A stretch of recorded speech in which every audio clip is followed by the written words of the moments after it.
dunia dan seisinya ini bagi Allah tak sama nilainya dengan sebelah sayap lalat. Barang siapa yang beramal untuk akhiratnya, Allah akan cukupkan baginya urusan dunia. Sayati zamanun 'alan nasi as-sabiru fihim qalqabit al-jamarah.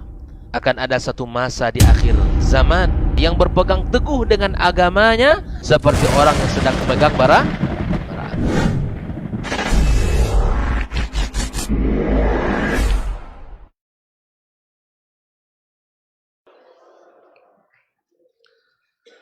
Innal hamdalillah nahmaduhu wa nasta'inuhu wa nastaghfiruh wa na'udzu billahi min shururi anfusina wa min sayyiati a'malina may yahdihillahu fala mudhillalah wa may yudlilhu fala hadiyalah.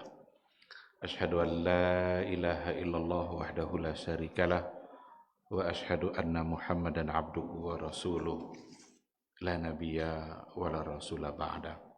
Ikhwati fillah, ma'asyiral hadirin wal hadirat, bapak-bapak, ibu-ibu yang dimuliakan Allah. Mari sama-sama kita kembali memperbanyak ungkapan puji dan syukur kepada Allah Subhanahu wa taala. Alhamdulillah pada malam yang penuh berkah ini kita kembali dipertemukan oleh Allah Subhanahu wa taala di tempat yang paling mulia dalam kegiatan yang paling mulia juga. Kenapa dikatakan tempat yang paling mulia? Karena khairu biqa'il ardi masajidullah. Tempat yang terbaik di muka bumi Allah ini adalah masjid. Kita sekarang berada di tempat yang paling baik itu. Dan sesuatu yang paling dicintai oleh Rasulullah sallallahu alaihi wasallam adalah berada di majelis ilmu. Dan sekarang kita berada pula pada kegiatan yang sangat dicintai oleh Rasulullah sallallahu alaihi wasallam. Betapa kemuliaan yang luar biasa kita dapatkan malam hari ini, berada di tempat yang paling mulia dalam kegiatan yang paling dicintai oleh Rasulullah sallallahu alaihi wasallam. Mudah-mudahan majelis ilmu yang kita ikuti pada malam hari ini membuat kita bisa mendapatkan cinta dari Allah dan cinta dari Rasulullah sallallahu alaihi wasallam. Sering-seringlah berada di majelis ilmu, karena insya Allah itu akan menjadi saksi atas kebaikan-kebaikan yang kita lakukan. Di akhirat kelak semua akan bisa menjadi saksi bagi kebaikan itu. Sama-sama kita juga harus memperbanyak selawat dan salam untuk Rasul kita yang mulia, Nabi Muhammad sallallahu alaihi wasallam, khairul bashar, manusia yang terbaik, yang paling mulia yang pernah ada di muka bumi Allah Subhanahu wa taala. Kemuliaan kita dalam berselawat adalah ketika selawat kita itu disampaikan kepada Rasulullah sallallahu alaihi wasallam. Dalam hadis dikatakan bahwa sesungguhnya di muka bumi Allah ini ada banyak malaikat yang diutus oleh Allah Subhanahu wa taala, yang mereka diberikan tugas adalah untuk menyampaikan ucapan selawat dan salam yang kita berikan untuk Rasulullah sallallahu alaihi wasallam. Oleh karena itu perbanyaklah selawat dan salam itu. Di situ ada kemuliaan, di situ ada cinta, karena dalam selawat itu ada doa. Dan insya Allah akan disampaikan kepada Rasulullah sallallahu alaihi wasallam. Oleh karena itu salam untuk Nabi itu tidak perlu dititip-titip. Kadang ada orang pergi umroh, titipkan salam saya ke Nabi ya. Tidak perlu. Ucapkan langsung. Dan dimanapun kita berada, selawat dan salam yang kita ucapkan, insya Allah nanti disampaikan. Dan ada malaikat yang memang fungsinya adalah itu. Ikhwati fillah, harapan kita bersama tentu saja adalah nanti di hari mahsyar kita hendaknya mendapatkan syafaat, mendapatkan pertolongan. Hari mahsyar itu hari yang sulit.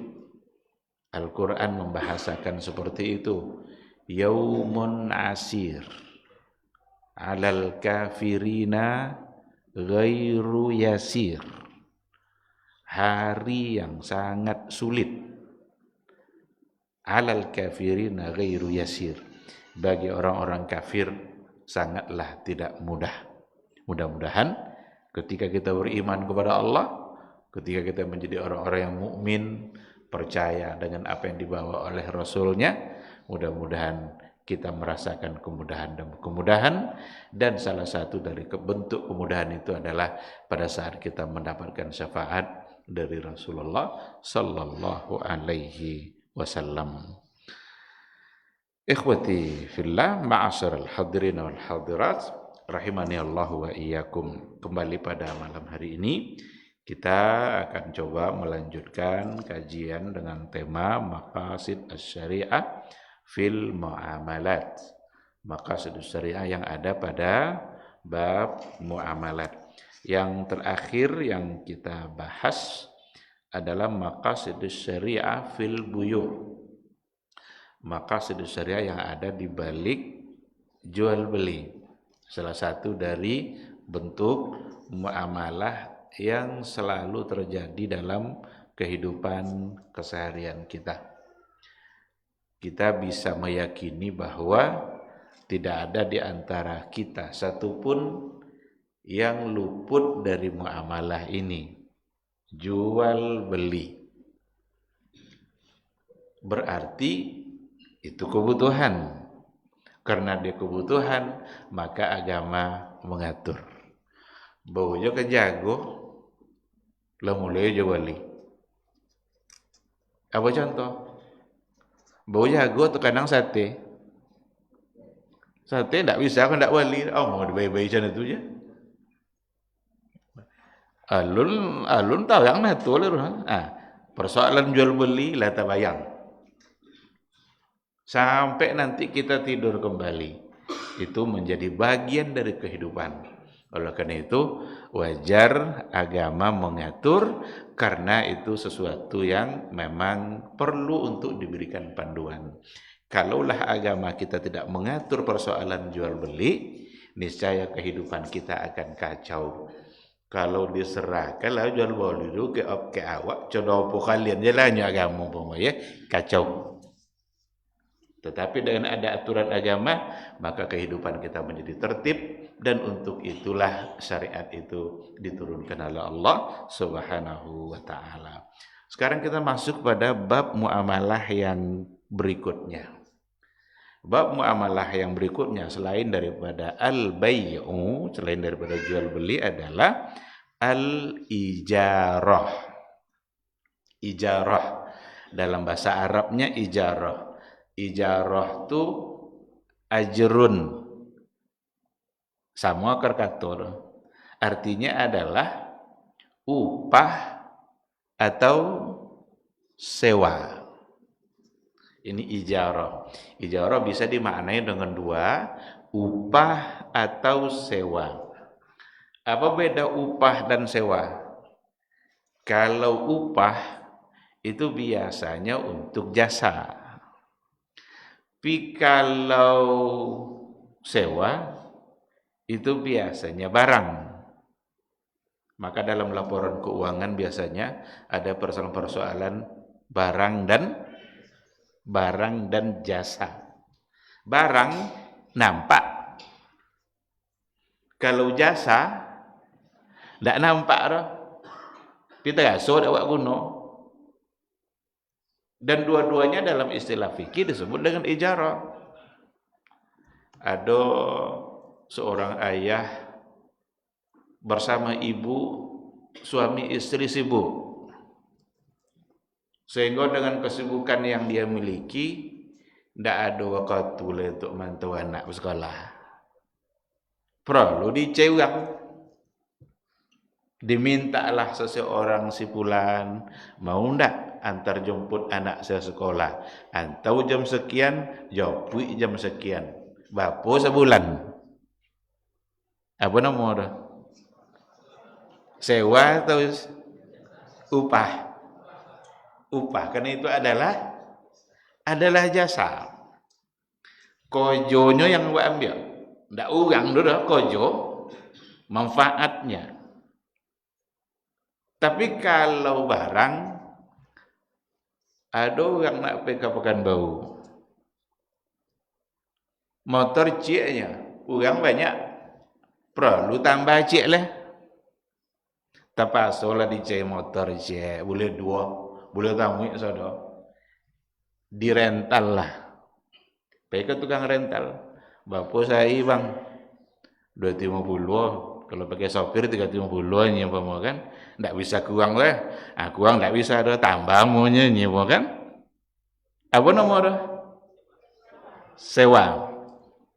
Jadi itu hubungannya sama barang.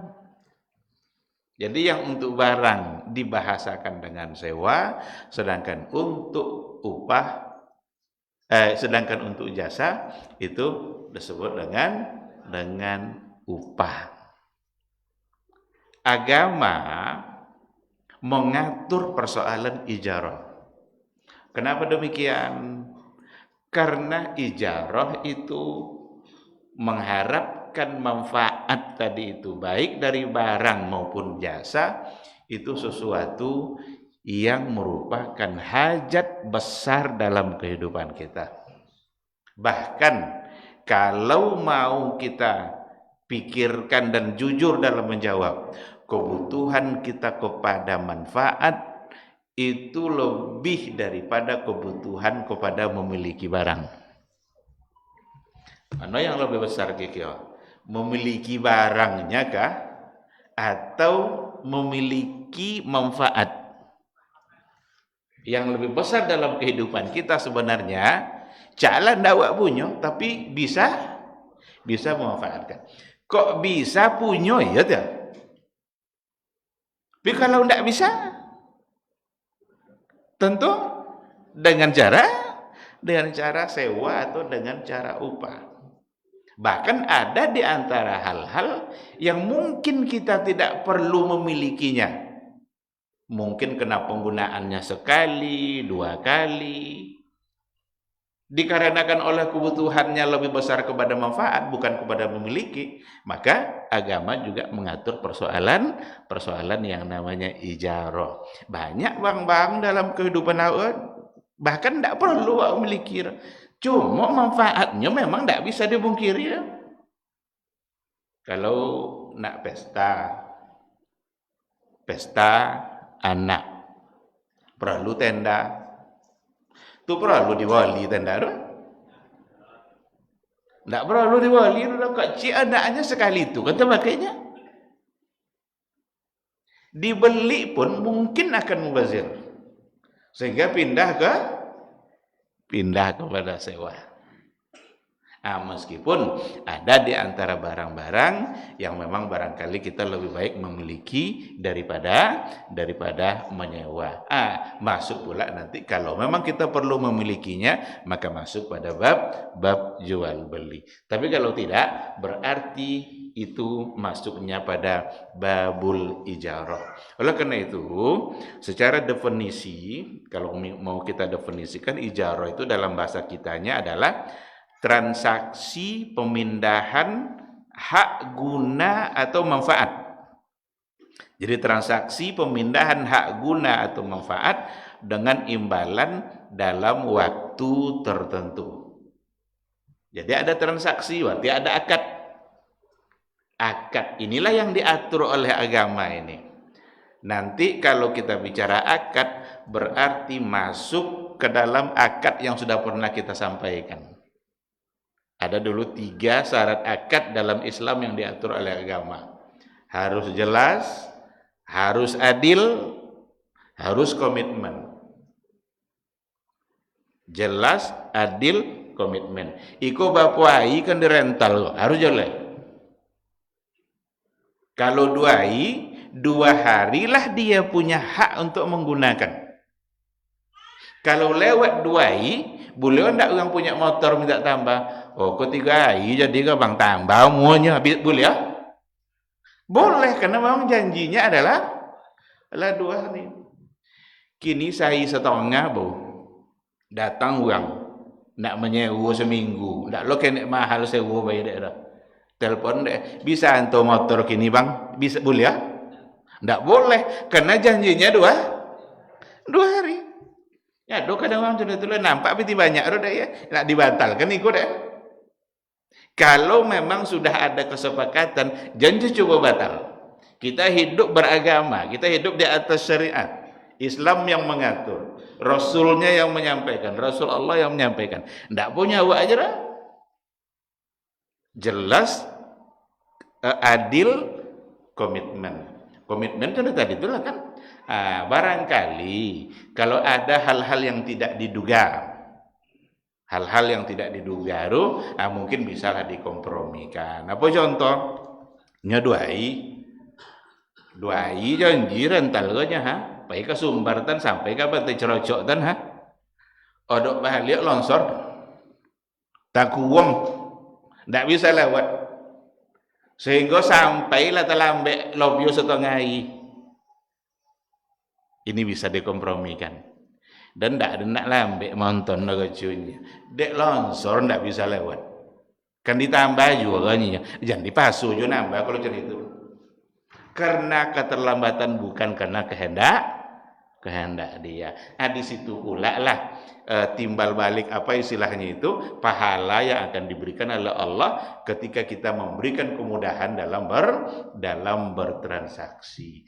Tapi kalau memang bukan karena itu, karena keinginan dia untuk menambah, ndak cukup so 2 hari dak dipantir udah perlu 3 nya. Ditambah sendiri 3 hari dah. Mesti dia menambah upah, karena kalau tidak nanti ada pihak yang dirugikan. Ya mungkin aja mobil kok bisa loh nanti disewa orang lain kan. Akhirnya dipakai dah. Tentu ada penambahan sebagai konsekuensi. Ikhwati fillah, jadi transaksi pemindahan hak guna atau manfaat berarti yang dimiliki oleh yang menyewa hanyalah manfaat. Hanya manfaat. Barang bukan menjadi milik dia. Kok usak di jalan mau apa aja? Siapa membayu? Tiba-tiba tengah jalan ndak dia mau jalan, kesembusi ndak elok, ada usak sampai harus diganti. Berarti yang akan mengganti pemilik. Ni kau menyewa dan ndak nak menjanji busi sekarang dan cik menyewanya. Berarti itu kerja yang harus ditanggung oleh pemilik. Maka yang menjadi milik penyewa hanya manfaat. Sewa rumah sebulan sekian, setahun sekian kontraknya. Tiba-tiba datang angin topan, tobang atau rumah cekah. Siapa yang beki? Awak namanya nyewa? Nggak.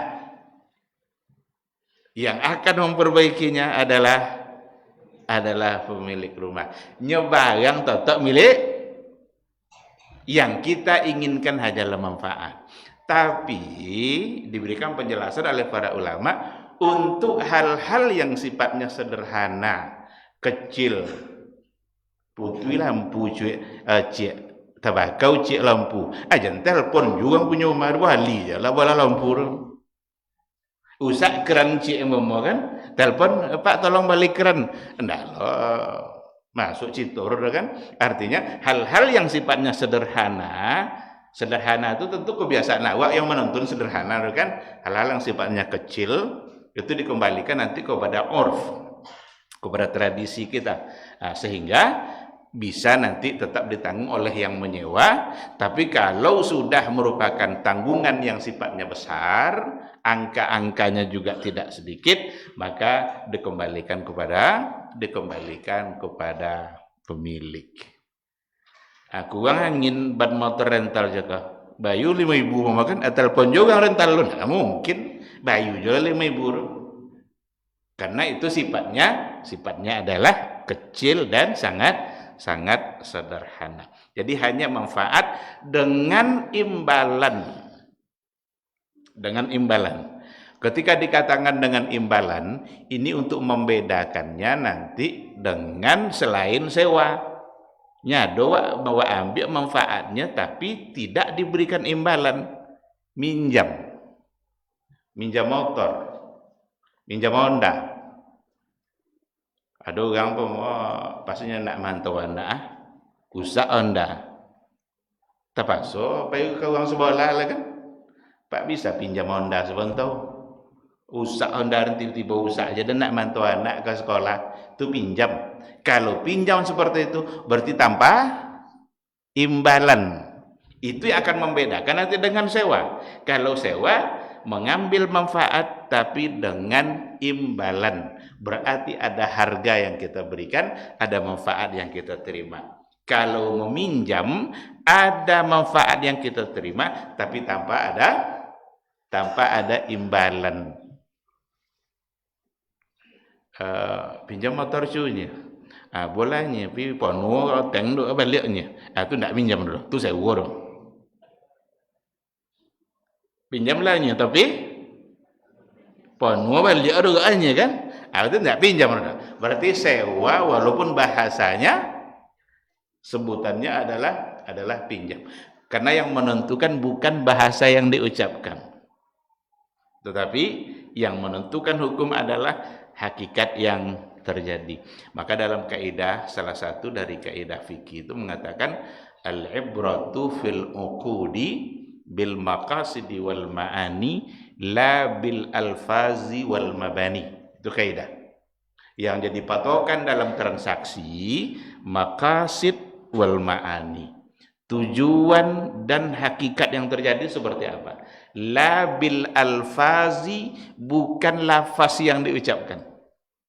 Walaupun lafaznya tadi minjam nomor, tetapi ketika pakai imbalan berarti itu sesungguhnya adalah sewa. Datang Raya Idul Fitri, perlu motor. Ada yang motor ndak lo terpakai lah. Nya dua punya cik pakai ranya. Boleh orang pinjam cik rabangnya. Boleh pinjam lahnya. Berapa je lah suknya. Tu ndak pinjam dulu. Kalau lah pakai tasawara aja lah suknya kan. Tu ndak pinjam dulu. Itu merubah pinjaman kepada sewa. Nya kalau betul-betul pinjam ndak ada kata-kata berapa je lah tu ndak ada dulu. Bolehnya. Asalnya balik suknya kan. Jadi yang jadi patokan dalam transaksi kita bukan lafaz yang diucapkan, tetapi adalah hakikat substansi yang terjadi. Maka dengan adanya kata imbalan itu yang akan membedakan nanti dengan meminjam. Kemudian dalam waktu tertentu. Ini masih ada dalam waktu tertentu. Ya kalau minjam enggak selama orang. Pasti ada batas waktu di mana kita akan mengembalikan. Kalau minjam, itu tidak dibalik-balik dalam minjam selama-lama. Berarti mencuri. Ada dalam kitab I'lamul Muwaqqi'in ditulis oleh Ibnu Al-Qayyim Al-Jauziyah. Dia sebutkan di situ riwayatnya. Barang siapa yang meminjam tapi di hatinya untuk tidak mengembalikan, berarti dia sedang mencuri. Dia minjam nama apa? Pinjam piti 1.000 je nya. Bolehnya. Tapi di hatinya, jika kembalian 1.000 kan, berarti dia mencuri. Karena kalau yang namanya minjam, pasti ada saat untuk dikembalikan. Dan sewa juga dalam waktu tertentu, dalam batas waktu tertentu. Tidak mungkin ada orang menyewa untuk selama-lamanya. Nah, oleh karena itu disebutkanlah dalam definisi itu oleh para ulama, transaksi pemindahan hak guna atau manfaat dengan imbalan dalam waktu tertentu. Berpindah hak guna manfaat. Berpindah. Artinya begini, kalau ada barang yang sudah disewa oleh seseorang dan deal akadnya, lah selesai akad, berarti manfaat barang itu bukan lagi menjadi milik pemilik barang selama masa sewa. Karena meskipun dia yang punya barang, tapi dia tidak lagi memiliki manfaatnya saat itu. Karena manfaat sudah berpindah kepada tangan orang yang menyewa. Ada umpama lah disewa, adanya seminggu sewa motor dah. Ai pertama ulun pakai dah lah. Ai kedua pun pakai dah. Nya ada masalah. Ai pertama ndak jadi bangkit bodoh. Beliau ndak orang punya motor tadi untuk saya yang ndak dipakai tadi, pinjam motor santunya. Boleh ndak? Kalau yang maunya ya, tapi kalau dipasang ndak bisa, ndaknya. Kalau ada sewa mulai ikut. Walaupun dia yang memilikinya. Karena manfaat sudah dibeli oleh jadi membeli manfaat sudah menjadi milik orang lain. Ini kan tak terpakai seekor marah. Cak tak terpakai. Tapi kalau ndaknya mau ndak bisa pasang. Tapi kalau maunya abolah, lu jangan pakai lamanya. Itu lain masalah. Ini urusan lain dan barangkali di situ ada pahala yang akan dia dapatkan karena dia membolehkan kembali untuk dimanfaatkan oleh si pemiliknya. Ada rumah yang sudah disewa, dikontrak selama 1 tahun. 1 bulan pertama rumah itu belum digunakan. Kebetulan anak si pemilik rumah pas pula ada urusan dekat dengan rumah yang disewakannya tadi. Dek sebulan kau ulun digunon, lainnya lo sudah akad kau ha? Kau tinggal je lah di rumah tu lu nyumawak rumahnya. Bisa? Tidak bisa. Karena sudah diakadkan bahwa mulai bulan ini rumah tidak lagi manfaatnya untuk kita. Walaupun inyo punya rumah, inyo punya barang, tapi manfaat sudah dibeli oleh orang lain. Tidak bisa matur-atur macam itu lah. Suara tidak ada seminggu situ. Kaulah situ lu seminggu runya rumah rumahnya. Tidak bisa. Karena sudah ada akad dan sudah diambil alih manfaatnya oleh orang lain. Ikhwati fillah, itu untuk definisi. Kemudian hukum. Apa hukum dari ijarah? Secara hukum Islam, tentu saja hukum dari ijarah itu adalah sesuatu yang masyru'. Kalau dikatakan masyru' berarti itu disyariatkan. Kalau dikatakan disyariatkan berarti bisa diambil pedomannya dari ayat-ayat Al-Quran atau bisa diambil pedomannya dari hadis-hadis Rasulullah Sallallahu Alaihi Wasallam. Jadi kalau kata-kata masyru', kalau tahu sudah di buku-buku Arab umpamanya hadza amrun masyru'. Ini adalah sesuatu yang masyru', maka masyru' itu artinya disyariatkan. Kalau sudah disyariatkan berarti datang dari sumber-sumber syariat. Apa sumber utama syariat Islam? Al-Quran, sunnah Rasulullah Sallallahu Alaihi Wasallam. Oleh karena itu, babul ijarah itu juga merupakan sesuatu yang masyru' yang disyariatkan berdasarkan kepada Al-Quran dan hadis-hadis Nabi. Kita lihat beberapa ayat dan hadis yang memberikan kekuatan hukum untuk persoalan ijarah. Salah satunya adalah ayat yang bercerita tentang kisah Nabi Musa yang ketemu setelah dia lari dari kejaran Fir'aun, ketemu dia dengan 2 anak gadis yang dalam catatan sejarah dikatakan juga oleh sebagian ulama ini adalah anak gadis dari Nabi Syuaib. Mereka biasa mengambil air karena 2 wanita ini kerjanya mengembala. Dan kalau dia mengambil air, selalu saja dia bagian-bagian akhir. Nyoba kok baca gawi orang jantan-jantan. Tentu kalah awak kan? Orang kau dulu. Lah selesai laki-laki kau memberi makanan ternaknya, barulah yang 2 perempuan ini punya kesempatan mengambil air. Tentu pulanglah lambat. Tiba sekali itu copek aja pulang. Bertanya Nabi Shu'aib, pura copek balik? Nolak tak secopek korang? Ada tadi seorang pemuda yang menolong kami mengambil ayu. Yang pemuda tadi adalah Nabi Musa. Disuruh oleh Nabi Shu'aib, apa cai pemuda tadinya? Cai pemuda tadi. Bokame. Jadi kebaikan dibalas dengan kebaikan. Nabi Musa memberikan satu kebaikan dan dia tidak menduga-duga balasan kebaikan itu akan didapatkannya. Oleh karena itu nanti kalau berbuat baik ajalah dan biarlah Allah yang membalas. Ternyata Nabi Musa mendapatkan balasan kebaikannya. Datanglah si perempuan tadi menemui Nabi Musa yang dia temukan di bawah pohon sambil duduk-duduk, lalu dia katakan begini. Yang perempuan tadi ngomong kepada ayahnya sebelum dia mendatangi Nabi Musa tadi. Si perempuan tadi ngomong pada ayahnya, wahai ayahku, jadikanlah pemuda tadi itu seseorang yang diberikan upah dalam kerja kita. Nyampak deh sebagai seorang pemuda gagah perkasa, kuat, berani. Nabi Musa kan terkenal dengan kemampuan dan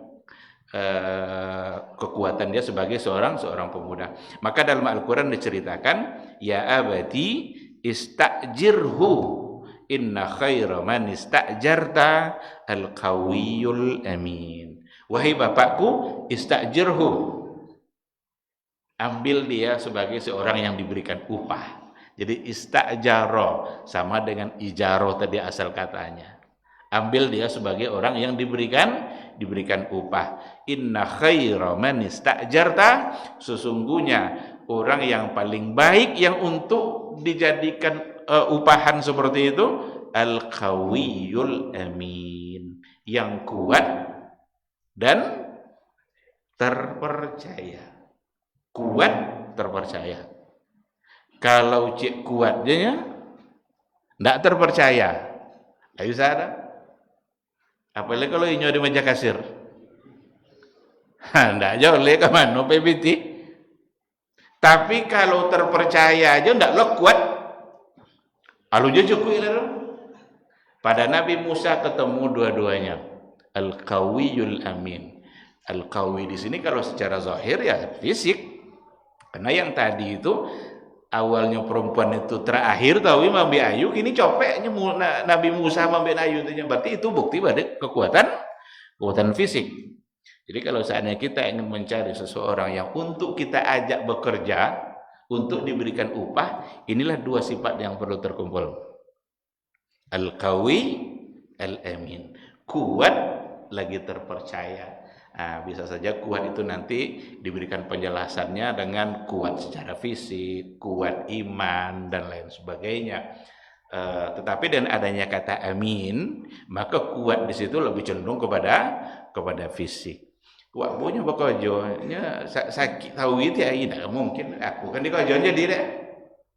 Wah, nak membayarnya upah dengan kojo tadi kan? Pibo masuk saya izin paknya tidak bisa masuk ikaranya. Berarti ada persoalan fisik yang harus diselesaikan oleh, maka al-qawi al-amin.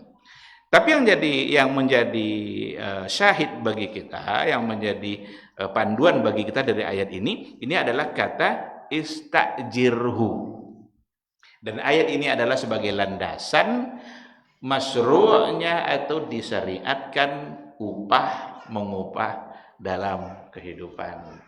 Dan ternyata memang pada akhirnya Nabi Musa itu nikah dengan salah satu dari perempuan tadi, anak Nabi Shu'aib, dan maharnya mengembala kambing selama 10 tahun. Nyelapan minta ada Nabi Shu'aib dia. Tapi kok cukup 10 lah apa adanya. Muncul persoalan kontemporer dalam hal ini, dalam bab nikah. Bolehkah mahar itu dalam bentuk jasa? Biasa mahar kan barang, emas, cincin, seperangkat alat sholat. Boleh tidak jasa? Karena Nabi Musa nikah dan maharnya adalah menjaga kambing 10 tahun. Memang jarang yang membuat itu. Tetapi dalam bentuk yang lain itu ada, seperti membacakan ayat Al-Quran sebagai bentuk mahar, dan itu bisa kita temukan landasan-landasan syar'inya. Tapi saya nikahkan kamu dengan anak perempuan saya, mahar jago ruko 5 tahun, semua kan? Jago ruko 5 tahun. Karena mahar itu adalah merupakan harta yang menjadi hak istri, sehingga memang sesuatu yang akan nanti menjadi milik istri. Baik, bab kita bukan itu, bab kita adalah istajirhu ini. Jadikan ia seseorang yang kita ambil upah. Kita berikan dia upah dari kerja yang kita bebankan. Maka ayat ini sebagai dalil babul ijarah. Yang kedua, ada dalam Al-Quran, ini persoalan boleh hendak seorang ibu yang diminta untuk menyusukan bayi diberikan upah. Seseorang yang melahirkan tidak cukup asir, perlu dicai ibu susuan. Dulu pada masa jahiliyah dulu, bahkan ketika Nabi lahir, itu persoalan persusuan itu sangat biasa sekali. Bahkan orang-orang perkampungan Arab itu mencari orang-orang Mekah bayi-bayinya untuk disusui. Sampai Nabi kita pun itu disusui oleh Halimah Sa'diyah. Jadi ada ibu susuannya. Nah sekarang boleh ndak ibu susuan itu diberikan upah? Kenapa muncul pertanyaan itu? Kalau upah itu untuk sesuatu yang jelas manfaatnya, tukang kah, sopir kah, apa segala macam, nampak ada fungsi. Tapi kalau ASI, bisa ndak kita menentukan seberapa kualitas ASI yang disewa? Apakah ASI-nya berkualitas atau tidak? Berarti dipertanyakan, apakah boleh? Ternyata berdasarkan kepada ayat, dan secara terang ayat itu membolehkan. Karena Allah mengatakan, wa in aradtum an tastardi'u auladakum fala junaha 'alaikum idza sallamtum ma ataitum bil ma'ruf. Jadi apabila kamu, ini maksudnya suami istri, an tastardi'u auladakum, ingin mencari ibu susuan untuk anak-anak kamu. Jadi suami istri kalau dia sepakat untuk mencarikan ibu susuan, fala junaha 'alaikum idza sallamtum, maka tidak mengapa bagi kamu idza sallamtum ma ataitum bil ma'ruf, ketika kamu menyerahkan apa yang sesuatu dengan cara ma'ruf. Ketika dikatakan la junaha dalam Al-Quran atau hadis, kalau ada bahasa la junaha, maka itu hukumnya adalah lil ibahah. Itu untuk menunjukkan hukum mubah. Berarti boleh. Maka ini salah satu dari praktek ijarah yang langsung ada di dalam Al-Quranul Karim. Dia memberikan asinya, kemudian diberikan sesuatu sebagai ujrah atau sebagai upah. Dulu kan orang-orang pada masa jahiliyah dulu, mereka sengaja pergi ke kota Mekah untuk mencari orang-orang kaya yang anaknya ingin disusui. Dapat bawa pulang ke kampungnya, nanti disusui. Dan karena yang ini adalah anak orang kaya, tentu dia akan mendapat banyak harta.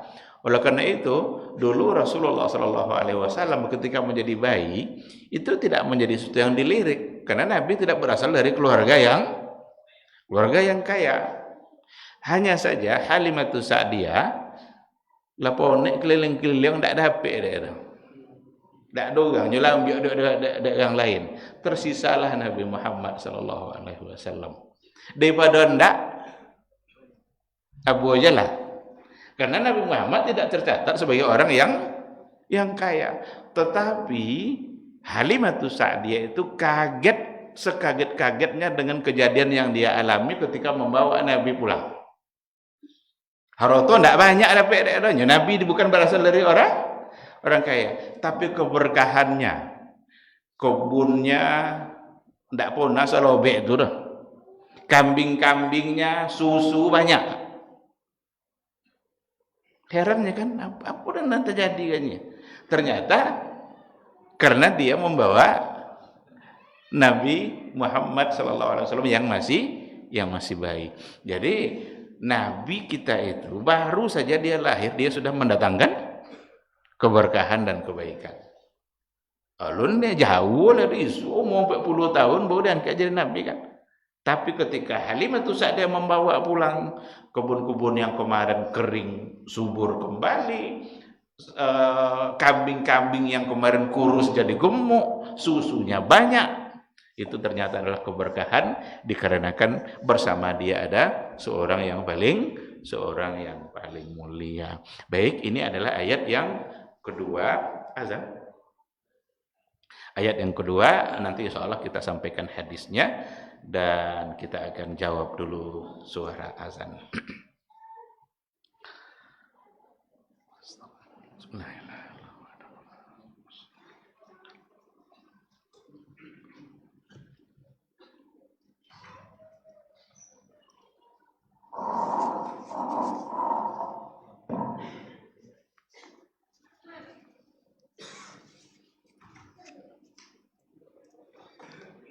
Allahu Akbar,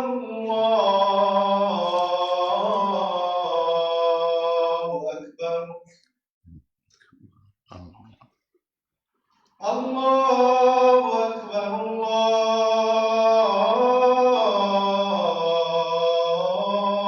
Allahu Akbar. Asyhadu an la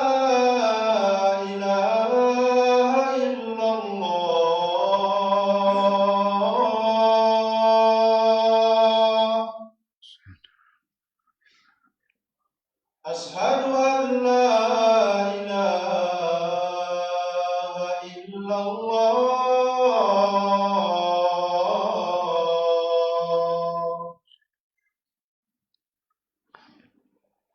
Asyhadu anna Muhammadar Rasulullah.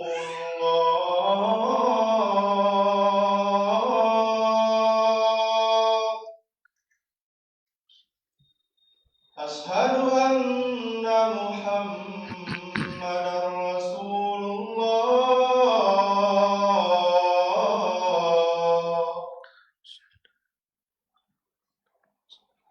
Hayya 'alas shalah.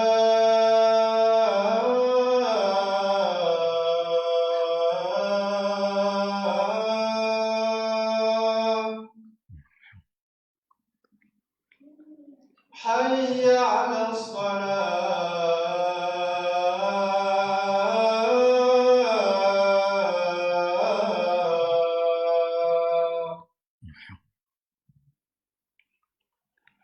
Hayya 'alal falah.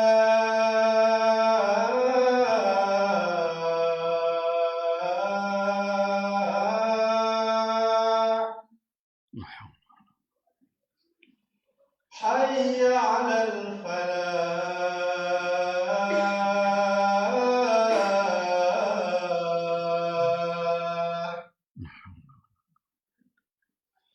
Allahu Akbar,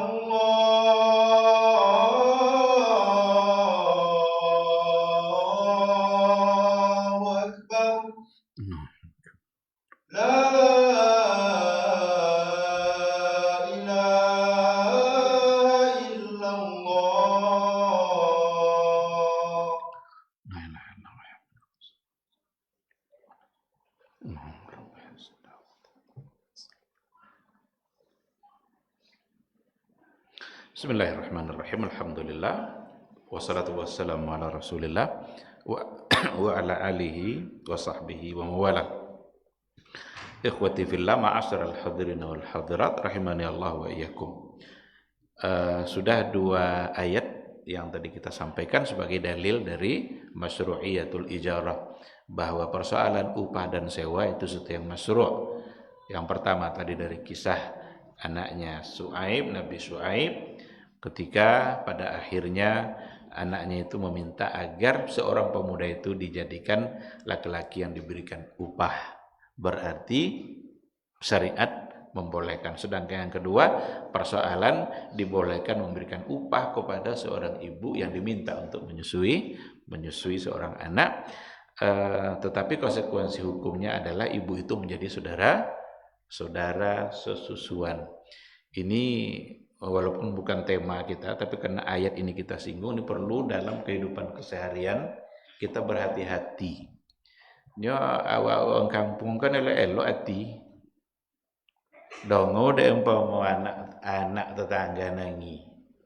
Tentu dek emak anda ada di rumah. Datang dia menengok anak tu. Ibu hati nengok bobain susu.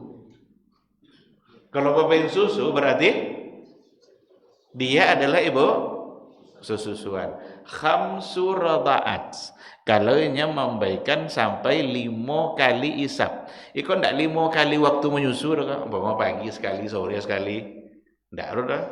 5 kali sedot oleh mulut bayi itu di puting seorang ibu. Kalau sampai 5 berarti masuk dalam hukum khamsu rada'at.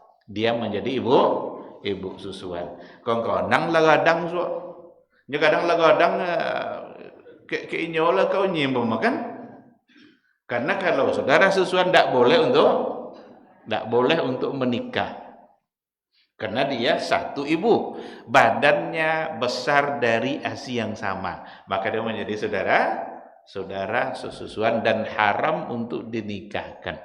Nah, tentu itu so aja sesuainya berdua so kan. Nah, ternyata dia adalah disusukan oleh ibu yang sama. Ini dalam kehidupan keseharian kita perlu berhati-hati. Bahkan kalau terlanjur dinikahkan, wajib diberhentikan nikah, wajib difasakh. Bapak aja kalau punya anak, cak punya anak, yang jelas nikah harus difasakh. Anak sebagai anak yang sah karena dia lahir dari akad yang sah. Cuma secara hukum dia harus difasakh, dibatalkan nikah. Baik, sekarang kita ambil satu hadis Nabi yang berkaitan dengan upah mengupah. Apa kata Rasul? U'tul ajira ajrahu qabla ayyajiffa uruquhu. Berikanlah upah itu kepada yang berhak menerimanya qabla ayyajiffa uruquhu, sebelum kering keringatnya. Ini istilah kering keringat memang tidak perlu kuku baju lah kayang tu lo kayang dah itu mas. Ini isyarat bahasa memberi upah harus jalan lambat. Kalau sudah kojo minggu ko 2 bulan ke depan lo jangan dapat gaji dulu. Nabi kita menganjurkan qabla ayyajifa uruquhu, sebelum kering keringatnya. Kojonya pagi berarti siang beri upah. Kecuali kalau untuk hal-hal yang memang disepakati, umpamanya kojo seminggu, kau gaji kau air terakhir dalam seminggu kau, berarti itu sudah disepakati, tidak ada masalah, karena sesuai dengan kesepakatan. Atau kojo sebulan, berarti nanti gaji diberikan di akhir bulan, cayolah, karena memang itu kesepakatan. Tapi kalau enggak, kadanglah 3 bulan gaji dulu juga dulu. Ini gaji itu adonya. Kadang pada deposito lo bagi gaji dulunya sebelum lo bagiin. Urang lo juga dapat gaji nah. Kini mah ambil bunga lere gaji urang lo. Ini dalam kehidupan ada seperti ini. Orang-orang beriman mesti tahu aturan dalam agama dalam persoalan ini. Karena bab ijarah diatur oleh Islam. Untuk apa? Karena Islam mengatur kalau seandainya tidak untuk diikuti. Hanya doanya aturan itu untuk dilanggarnya kadang-kadang kan. Nggak tahu aturan, apalagi datang dari Islam berarti untuk ditaati. Maka ketika kita memberi seseorang atau mengajak seseorang untuk bekerja dalam bentuk upah, maka berikanlah haknya sesuai dengan apa yang sudah disepakati. Maka hadis Nabi ini adalah sebuah perintah. U'tul ajira ajrahu, berikanlah upah kepada yang berhak qabla ayyajifa uruquhu, sebelum kering keringatnya. Ikhwati fillah, inilah beberapa landasan syar'i baik ayat ataupun hadis dari sekian banyak ayat dan hadis-hadis yang ada yang bercerita atau yang dapat disimpulkan darinya sebagai penguat tentang hukum boleh dan disyariatkan ijarah. Oleh karena itu, kalau seandainya kita dalam kehidupan ini memilih untuk memanfaatkan bab ini dalam kehidupan, berarti itu sesuatu yang masyru', bukan sesuatu yang terlarang. Karena upah mengupah itu adalah hajat dalam kebutuhan kita, berarti kita memenuhi apa yang dihajatkan atau apa yang dibutuhkan oleh seseorang dalam kehidupan, dan itu dibolehkan. Bahkan kalau dikatakan masyru' melakukannya berarti bisa-bisa berpahala, karena soal upah mengupah di situ ada kebaikan yang berbagi. Oleh karena itu kita perlu saling memudahkan di dalam transaksi upah mengupah, sebagaimana kita diminta untuk saling mempermudah dalam transaksi jual beli. Jadi dalam setiap akad kita, agama menganjurkan untuk saling memberikan kemudahan. Dalam memberikan upah, yang menyewa dan orang yang memberikan sewaan sama-sama memberikan kemudahan. Kayak tadilah, ada keadaan yang memang dia tidak duga terjadi padanya, lewat sekenek dari batas tadi, ajallah dimanfaatkan bono kan, kata lambe sejam ngemahannya, ada tong dek sejam saya itu dibagi 24 dek upah tadi kan, kono sudah kodon doganya.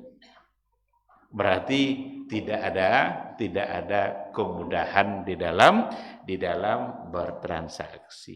Yang menyewa pun, orang yang menyewa pun juga memberikan kemudahan-kemudahan, jangan pula memaksa sehingga orang lain tidak mendapatkan keuntungan di dalam ijarahnya. Karena akad ijarah tentu saja di situ ada keuntungan yang ingin didapatkan. Kita yang menyewa dapat manfaat, dia yang memberikan sewaan dapat keuntungan yang bisa dia gunakan untuk yang lain. Baik, ikhwati fillah, kita belum masuk pada maqasidnya. Itu baru seputar bab ijarah. Karena maqasidnya ini ada poin-poin yang cukup banyak, saya kira kita tidak akan berikan penjelasan sekarang, mungkin pada pertemuan yang akan datang. Tapi sedikit saya ingin berikan penjelasan tambahan. Ada bedanya nanti antara ijarah sebagai upah dengan waktu dan kerja yang jelas dengan ju'alah. Ada istilah dalam fikih ju'alah.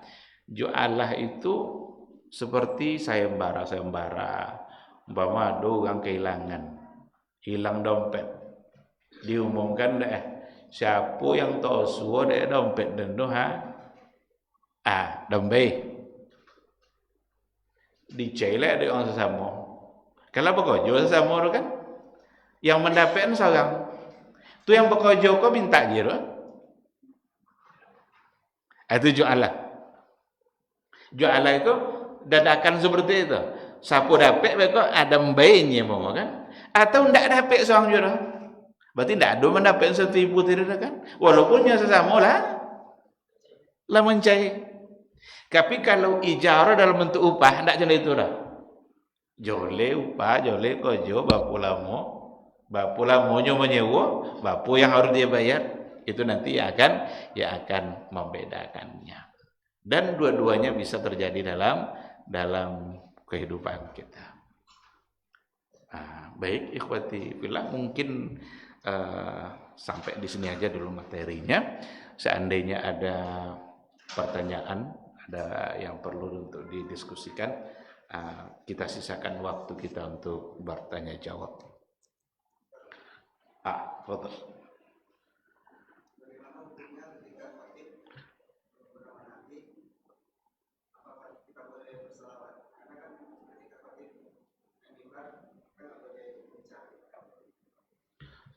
Itu kok ada hubungannya ijaro dong ya?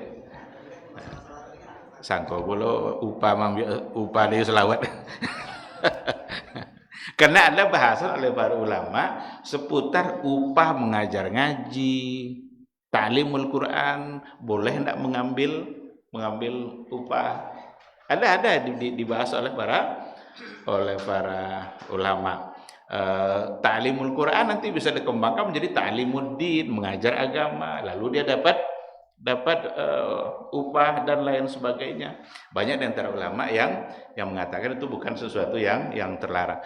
Atau upah dari menjadi imam, bukankah sholat itu sesuatu yang menjadi fardu dan kewajiban bagi dia? Lalu kemudian diberikan, boleh awak dapat upah awak puasa tapi dapat upah. Apa beda puasa dengan sholat? Sama-sama ibadah kan? Itu dibahas oleh para ulama. Ketika seseorang memang menghabiskan waktunya untuk memegang amanah itunya, tidak suruh orang bisa jadi imam dulu. Ada syarat rukunnya. Ada yang memang orang yang diberikan kemampuan oleh Allah, ada yang tidak. Kini ada yang memang diberikannya waktunya dan sehingga dia meninggalkan kerja-kerjanya yang lain. Berarti ini masuk dalam persoalan ujrah jasa. Dan dalam persoalan ini dapat dibenarkan. Maka Imam Masjidil Haram itu enggak kan dia banyak gaji udah. Jasa kok gratis dah. Banyak gaji.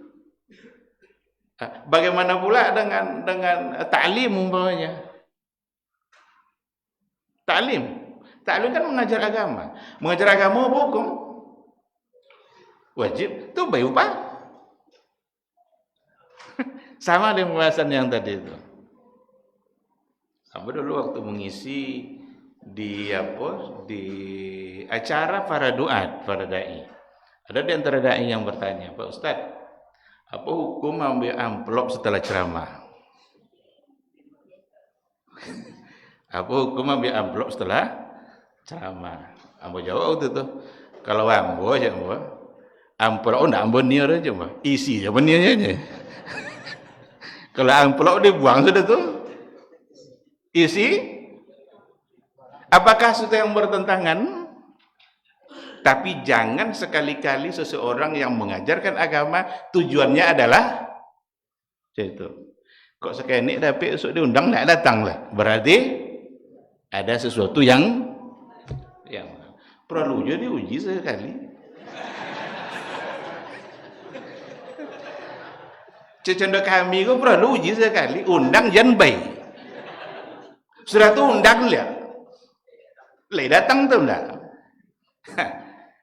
Karena tidak bertentangan. Amplop di saku, ikhlas di bertentangan?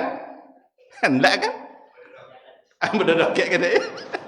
Tapi sekali lagi ini persoalan yang memang harus diluruskan dan ada hati yang berbicara di situ.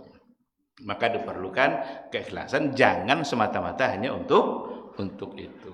Apalagi kalau seandainya ditarif-tarifkan. Kalau enggak saya tunda, kalau enggak saya tunda, itu berarti ada sesuatu yang bermasalah. Nah, maka balik kepada yang tadi itu, bukan persoalan ijarahnya, tetapi persoalan bacaan-bacaan.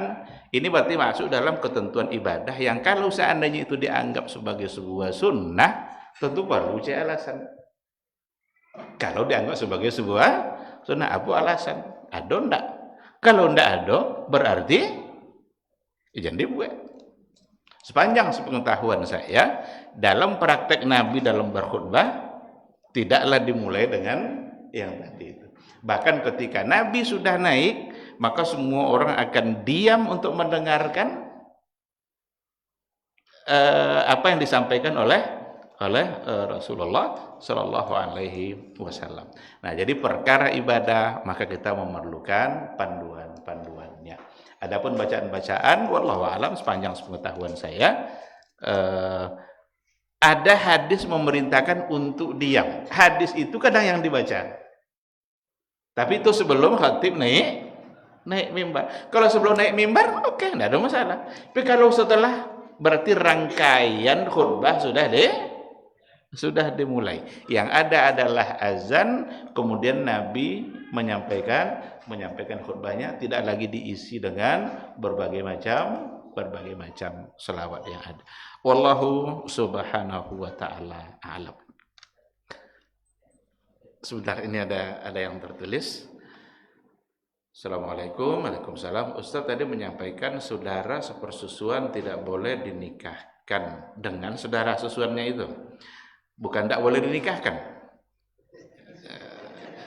Saudara susuan tidak boleh dinikahkan. Tidak boleh dinikahi mungkin. Berarti tidak boleh dia dinikahi oleh saudara susuan. Karena dia sudah menjadi mahram. Tadi kalau misalkan saudara yang sepersusuan memiliki anak, apakah anak mereka boleh dinikahkan atau dinikahi? Mohon penjelasannya. Semua yang menjadi mahram bagi saudara susuannya tadi, mahram juga bagi dia. Umpama si A, si B menyusu kepada ibu si A, berarti si B adalah saudara susuan, tidak boleh nikah. Ibu si A mahram bagi si B. Semua yang menjadi mahram bagi A ini mahram bagi B. Semuanya di mahram bagi si A, mahram juga bagi si A. Ini punya abang, mahram bagi dia. Karena abangnya juga satu ibu dengan yang saya. Cuma yang mahram bagi B tidak menjadi mahram bagi si A. Cuma B ini dengan si A, semua yang mahram bagi A maka mahram juga bagi si B. Sekarang lahir anak dia, tentu juga menjadi mahram bagi si B, dan itu tidak boleh dia nikahi. Wallahu subhanahu wa ta'ala a'lam. Silakan.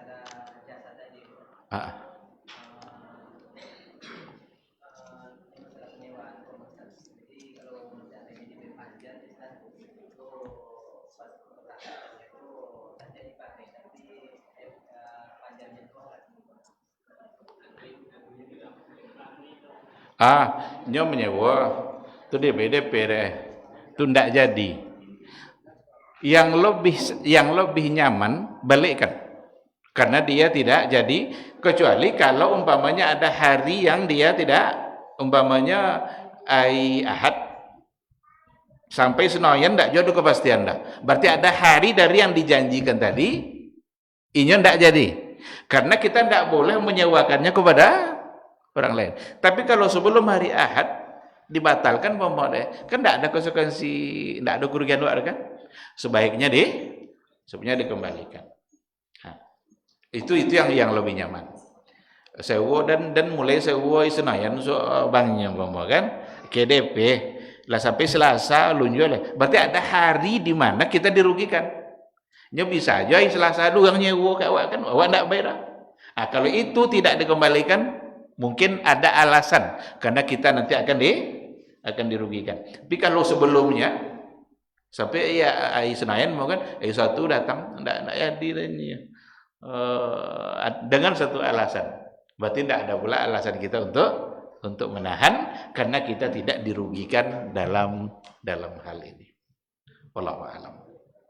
Kita tentu lebih memilih yang mana yang lebih membuat kita nyaman.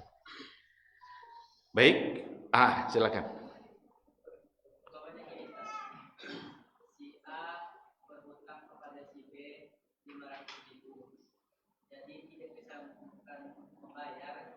Si B menawarkan solusi kerja di tempat dia selama 3 hari. Dengan upah 3 hari itu 150.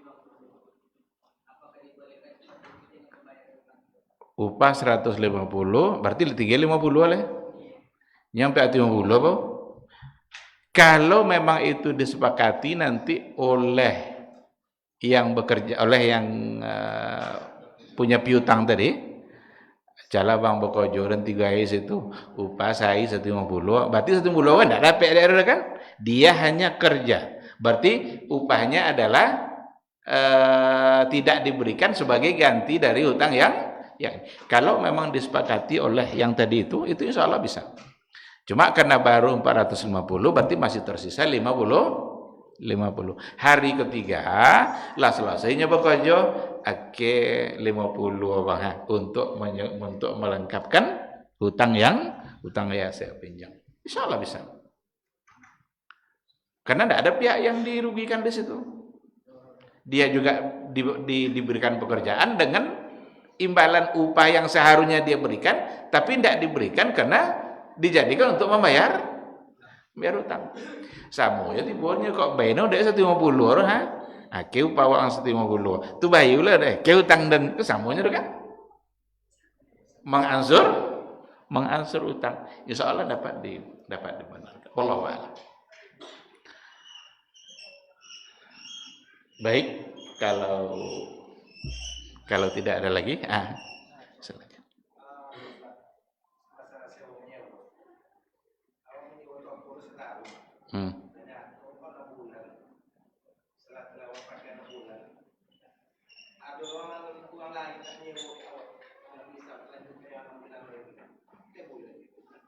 Sampaikan ke pemilik dan sampai sedekonya Ike yang melanjutkan, sampaikan. Iya, berarti kan kita menggunakan 6 bulan kan lesi so 6 bulan lera. Kita tidak lagi memanfaatkannya, orang melanjutkan tapi dibayar kalau ada ganti pitiran 6 bulan tadi, sebutkan kepada pemilik. Karena kalau enggak, seandainya nanti terjadi masalah, siapa tanggung jawab? Awak gua atau kawan awak cakap. Yang pemilik yang tentu deh awak, tentu awak tentu ira. Awak ada awak mayunya kira masalah. Kalau tidak diberitahukan nanti khawatir akan terjadi masalah. Ndak boleh ada orang tadi udah boleh, tapi mesti sepengetahuan yang tadi. Karena orang tadi pun kalau memang kita tidak lagi di situ, dia tidak punya hak untuk menyewakannya kepada orang lain. Mesti habis 1 tahun dulu barunya bisa menyewakan kepada orang lain. Wallahu a'lam. Baik, ikhwati fillah, ma'asyaral hadirin wal hadirat rahimani Allah wa iyyakum. Sekira kita cukupkan dulu sampai di sini materi kita pada malam hari ini. Insyaallah pada pertemuan yang akan datang baru kita masuk satu persatu kepada maqasidul ijarah, dan kita juga bisa nanti menyinggung persoalan ijarah yang terjadi dalam perbankan syariah. Karena ada sistem-sistem yang diberlakukan dan sudah dikeluarkan fatwanya oleh Dewan Syariah Nasional, seperti ijarah muntahiyah bitamlik, sewa beli, sewa yang berujung kepada kepemilikan. Atau ternyata sudah ada fatwanya, walaupun ada yang masih menolak, tetapi fatwa Dewan Syariah untuk Indonesia itu sudah ada. Insyaallah kita mudah-mudahan dimudahkan oleh Allah Subhanahu wa taala untuk tetap bermajelis, dan semoga majelis ini menjadi ibadah bagi kita. Amin amin ya rabbal alamin. Subhanakallahumma bihamdika asyhadu an la ilaha illa anta astaghfiruka wa atubu ilaik. Wassalamualaikum warahmatullahi wabarakatuh. Babat TV Sunnah, belajar agama baru alim.